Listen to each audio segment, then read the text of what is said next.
বিয়ের পোশাক থেকে শুরু করে গালিগালাজ পর্যন্ত সবকিছুর উপর ধরপাকড় চালাচ্ছে উত্তর কোরিয়া। মূলত নিজ দেশের সংস্কৃতিতে বিদেশি, বিশেষ করে দক্ষিণ কোরিয়ার প্রভাব ঠেকাতে এমন পদক্ষেপ নিচ্ছে দেশটি। এ নিয়ে এক প্রতিবেদন প্রকাশ করেছে দক্ষিণ কোরিয়ার বার্তা সংস্থা ইয়োনহাপ। উত্তর কোরিয়া থেকে দক্ষিণ কোরিয়ায় পালিয়ে যাওয়া শত শত মানুষের সাক্ষ্যের উপর ভিত্তি করে প্রতিবেদনটি তৈরি করা হয়েছে বলে দাবি করেছে সিউল।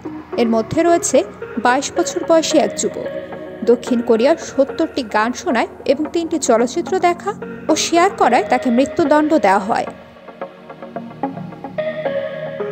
এ নিয়ে গত বছর প্রথমবার এক প্রতিবেদন প্রকাশ করেছিল বিবিসি। জানিয়েছিল প্রতিক্রিয়াশীল মহাদর্শ এবং সংস্কৃতি প্রত্যাখ্যান আইনের অধীনে মৃত্যুদণ্ড কার্যকর করার এটি একমাত্র ঘটনা বলে মনে করা হয়।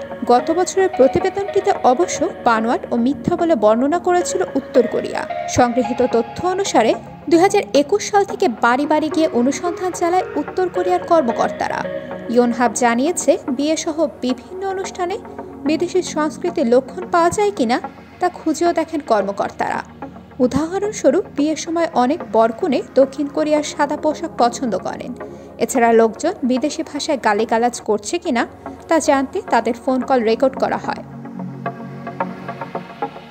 যদি উত্তর কোরিয়ার নেতা কিম জং উন সানগ্লাস পরে, তারপরও সেখানে সানগ্লাসকে বিপ্লব বিরোধী হিসেবে গণ্য করা হয়।